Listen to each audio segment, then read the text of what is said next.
తెలంగాణ కాంగ్రెస్ లో క్రమశిక్షణ కొరవడిందా? అంతర్గతంగా చర్చించుకోవాల్సిన అంశాలను బహిరంగంగా చర్చించడం దేనికి సంకేతం? మంత్రుల వరుస వివాదాలకు చెక్ పెట్టడంలో అధిష్టానం విఫలమైందా?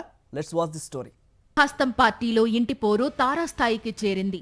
మంత్రుల మధ్య విభేదాలతో పార్టీ పెద్దలు ఉక్కిరిబిక్కిరవుతున్నారని సమాచారం.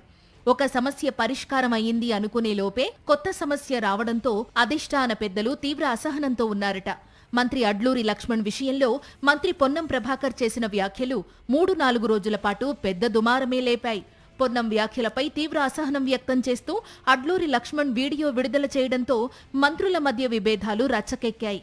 చివరికి CM Revanth Reddy, PCC chief రంగంలోకి దిగితే గాని వారిద్దరి మధ్య సయోధ్య కుదరలేదు. మంత్రులు పొన్నం ప్రభాకర్, అడ్లూరి మధ్య తలెత్తిన తగాదా పరిష్కారం అయ్యింది అనుకునే లోపే మంత్రి వివేక్ చేసిన వ్యాఖ్యలు తీవ్ర చర్చనీయాంశంగా మారాయి. తనను అడ్లూరి టార్గెట్ చేశారని మాల సామాజిక వర్గ నేతల సమాచారంతో వివేక్ చేసిన కామెంట్స్ మరోసారి మంత్రుల మధ్య చిచ్చుకు కారణమయ్యాయి. తాను ఎవరినీ టార్గెట్ చేయలేదని చెప్తూనే వివేక్ వ్యాఖ్యలు అధిష్టానమే చూసుకుంటుందని అడ్లూరి లక్ష్మణ్ అంటున్నారు. తన పట్ల మంత్రి వివేక్ అనుచితంగా వ్యవహరిస్తున్నాడంటూ సీఎం రేవంత్ రెడ్డికి ఇప్పటికే మంత్రి అడ్లూరి ఫిర్యాదు చేసినట్లు సమాచారం. ఇదిలా ఉంటే మేడారం టెండర్ల విషయంలో ముగ్గురు మంత్రుల మధ్య విభేదాలు తలెత్తాయి. దేవాదాయ శాఖకు సంబంధించిన 71 కోట్ల రూపాయల టెండర్లను తనకు తెలియకుండా మంత్రి పొంగులేటి శ్రీనివాసరెడ్డి, ఆయన అనుచరులకు కట్టబెట్టేందుకు ప్రయత్నిస్తున్నారని దేవాదాయ శాఖ మంత్రి కొండ సురేఖ ఆగ్రహిస్తున్నారని సమాచారం. ఉమ్మడి వరంగల్ ఇన్ఛార్జ్ మంత్రి పొంగులేటి శ్రీనివాసరెడ్డి తీరును తప్పుబడుతూ మంత్రి కొండా సురేఖ పార్టీ పెద్దలకు ఫిర్యాదు చేశారని సమాచారం.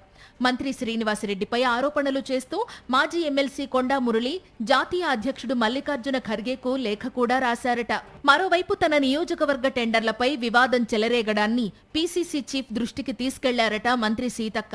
తన మీద వస్తున్న ఆరోపణలపై మంత్రి పొంగులేటి శ్రీనివాసరెడ్డి ఇంతవరకు స్పందించలేదు. కానీ ఈ వివాదం నిజమేనని, వీలైనంత త్వరగా సమస్య పరిష్కరిస్తామని తెలంగాణ కాంగ్రెస్ అధ్యక్షుడు మహేష్ కుమార్ గౌడ్ ప్రకటించారు.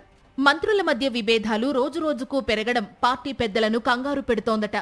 పార్టీ అంతర్గత విషయాలు బయటకు మాట్లాడవద్దని పీసీసీ చీఫ్ మహేష్ కుమార్ మంత్రులను హెచ్చరించినా వారు పెడచెవిన పెడుతున్నారు. ఇన్ఛార్జ్ మీనాక్షి నటరాజన్ సైతం మౌనంగా ఉండడంతో సీఎం రేవంత్ రెడ్డి ఉక్కిరిబిక్కిరవుతున్నారని సమాచారం. దీంతో కొన్ని సందర్భాల్లో సీఎం రేవంత్ రెడ్డి స్వయంగా కలగజేసుకుని సమస్య పరిష్కారం కోసం సీనియర్ నేతలను పురమాయిస్తున్నారట. మొత్తంగా నియోజకవర్గ స్థాయిలో నేతల మధ్య సమస్యలు పరిష్కరించాల్సిన మంత్రులే తామే రోడ్డెక్కితే పార్టీ పరిస్థితి ఏంటని ప్రశ్నిస్తున్నారు సీనియర్ నేతలు. అధిష్టానం రంగంలోకి దిగి నష్ట నివారణ చర్యలు చేపట్టకపోతే కష్టమే అంటున్నారు.